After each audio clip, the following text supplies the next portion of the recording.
നമസ്തേ. ഇന്ന് 2 ചിത്രങ്ങളാണ് നിങ്ങൾക്ക് സെലക്ട് ചെയ്യാൻ വെച്ചിരിക്കുന്നത്. അപ്പോൾ നന്നായി ബ്രീത്ത് ഇൻ ബ്രീത്ത് ഔട്ട് ചെയ്തിട്ട് സെലക്ട് ചെയ്യുക. നിങ്ങളുടെ റിലേഷൻഷിപ്പ് നെക്സ്റ്റ് എന്താണ് സംഭവിക്കുന്നതെന്നാണ് നോക്കാൻ പോകുന്നത്. അപ്പോൾ നന്നായിട്ട് ബ്രീത്ത് ഇൻ ബ്രീത്ത് ഔട്ട് ചെയ്തിട്ട് ചൂസ് ചെയ്യുക. അപ്പോൾ ആദ്യത്തെ ചിത്രം എടുത്തിരിക്കുന്നവർ റീഡിങ്ങിലേക്ക് പോകാം. ഇപ്പോഴത്തെ ഒരു സിറ്റുവേഷൻ എന്ന് പറയുന്നത് ഒരു ബ്രേക്കപ്പ്, നോ കോണ്ടാക്റ്റ്, മിസ്കമ്മ്യൂണിക്കേഷനൊക്കെ കാണിക്കുന്നുണ്ട്. അപ്പോൾ നിങ്ങളെ ആ വ്യക്തി ഉപേക്ഷിച്ച് പോയിട്ടുണ്ടായിരിക്കാം. അപ്പം ഇതിൽ കാണാൻ കഴിയുന്നത് ഒരു നെഗറ്റിവിറ്റി ഉണ്ട് നിങ്ങളുടെ റിലേഷൻഷിപ്പിൽ. അതുകൊണ്ടായിരിക്കും നിങ്ങൾ ആ നോ കോണ്ടാക്റ്റിലേക്ക് പോയിരിക്കുന്നത്. പക്ഷേ ആ വ്യക്തി നിങ്ങളിലേക്ക് തന്നെ തിരിച്ചു വരും. തിരിച്ചു വന്നാൽ ഇത് പോകുന്നത് ഒരു നെക്സ്റ്റ് ലെവലിലേക്കാണ്. അതായത് ഒരു മാരേജ്, കമ്മിറ്റ്മെൻറ്റ്, എൻഗേജ്മെൻറ്റ് അങ്ങനത്തെയൊക്കെ കാര്യങ്ങളിലേക്കാണ് പോകുന്നത്. ഇപ്പോൾ ഉള്ളത് ഒരു നെഗറ്റിവിറ്റിയാണ്. അപ്പോൾ നിങ്ങളതിനെ എന്താണെന്ന് മനസ്സിലാക്കി നിങ്ങളുടെ സിറ്റുവേഷൻ അനുസരിച്ച് അതിനെ മനസ്സിലാക്കിയിട്ട്, ചിലപ്പോൾ ഫാമിലി ആയിരിക്കാം, അല്ലെങ്കിൽ ഇനി ഒരു തേർഡ് പേഴ്സൺ ആയിരിക്കാം, എന്തുവാകാം, അല്ലെങ്കിൽ മണി ആയിരിക്കാം. അപ്പോൾ നിങ്ങളുടെ സാഹചര്യം എന്താണെന്നനുസരിച്ച് നോക്കുക, എന്നിട്ട് അതിനെ ക്ലിയർ ചെയ്യുക. അപ്പോൾ ആ വ്യക്തി നിങ്ങളിലേക്ക് തന്നെയാണ് വരുന്നത്. അപ്പോൾ അത് നിങ്ങൾക്ക് നല്ലൊരു ലവ് തന്നെയാണ്. അപ്പോൾ ഇപ്പോഴുള്ള സാഹചര്യത്തിൻ്റെ പേരിലായിരിക്കാം അങ്ങനെ ഒരു നോ കോണ്ടാക്റ്റിലേക്ക് പോയിട്ടുണ്ടായിരിക്കുക.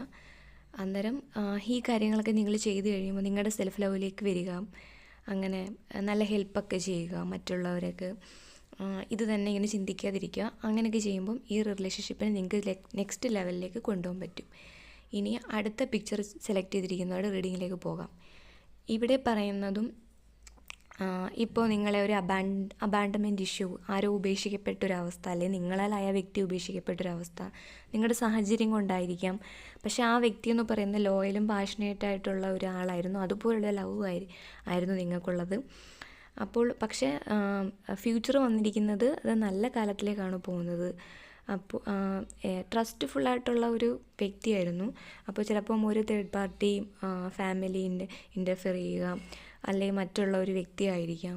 അങ്ങനത്തെ കാര്യങ്ങൾ കൊണ്ട് നിന്ന് പോയിട്ടുള്ള റിലേഷൻഷിപ്പായിരിക്കാം. അപ്പോൾ നിങ്ങൾക്ക് സത്യം പറഞ്ഞാൽ അതിൽ നല്ല കൺഫ്യൂഷനുണ്ട്, നിങ്ങൾക്ക് നല്ല വിഷമമുണ്ട്. അത് കാരണം നിങ്ങൾ അത്രയും നന്നായി ഓക്കെ ഇനി അത് നന്നായി ഫ്യൂച്ചറിലേക്ക് പോകാം എന്ന് വിചാരിച്ചിരുന്ന ഒരു റിലേഷൻഷിപ്പായിരിക്കാം. അപ്പോൾ പെട്ടെന്നൊരു ദിവസം അങ്ങനെ സംഭവിച്ചു പോകുമ്പോൾ നിങ്ങൾക്ക് ഒരു വിഷമമുണ്ട് തീർച്ചയായിട്ടും.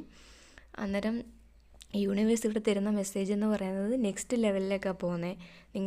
നിങ്ങളുടെ നല്ല കാലത്തിലേക്കാണ് പോകണേ. അപ്പോൾ പെൻഡിക്കിൾസ് എനർജി വന്നിട്ടുണ്ട്. അതായത് നിങ്ങൾ നല്ല മണി അബൻഡൻ്റ് ഒക്കെ ആയിട്ടുള്ളൊരു ഫ്യൂച്ചറിലേക്കാണ് പോകുന്നത്.